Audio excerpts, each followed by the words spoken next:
Tonight on Ghost Host Kitchen, we are going to make Kettle Style Potato Crisps, or basically homemade potato chips. So these are basically the things you buy in the grocery store. We eat them by the tons. We pay a lot of money per bag, but they are really inexpensive to make and really easy. Of course, first you start with your potato. I used a russet for this one.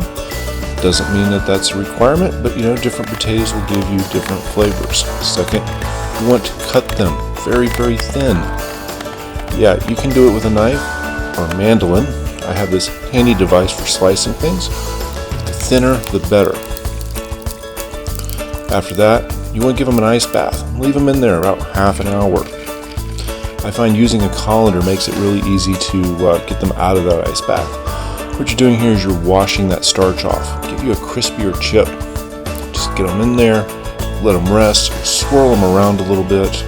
That water will actually come out cloudy when you're done. That is the starch, that is the potato starch coming off of your chips. And of course, the one thing that's going to be very, very important here is after that they've sat there half an hour, that you dry them completely. See, here we are using that colander.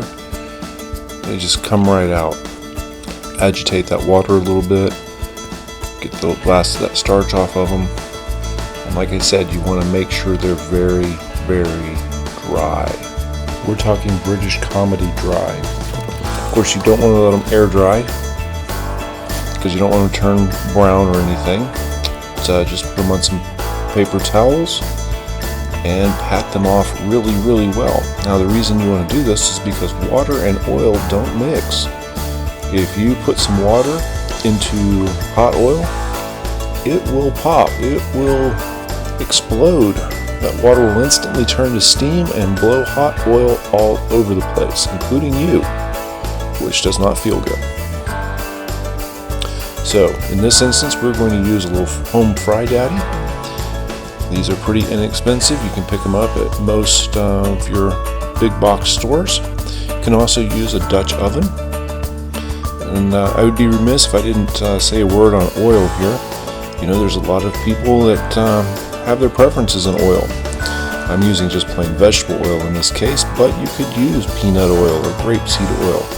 It's really just dependent on how much flavor you want or how much of that oil you want to influence the flavor of the chip. That's a personal decision. Either way, you're going to heat that oil up to about 350 degrees. I'm using a simple digital thermometer here. And there we go, just over 350. This oil is ready to go. Drop a chip in. Yep, it's good. Look at it fry. And then we just put them in small batches. If you do them in too large a batch, they won't cook right. Also, you got to make sure to turn them over. But while they fry, let me invite you to subscribe. Hit that notify and like button. Leave a comment. We'd love to hear your comments. So we're going to keep on frying the chips. And like I said, do them in small batches.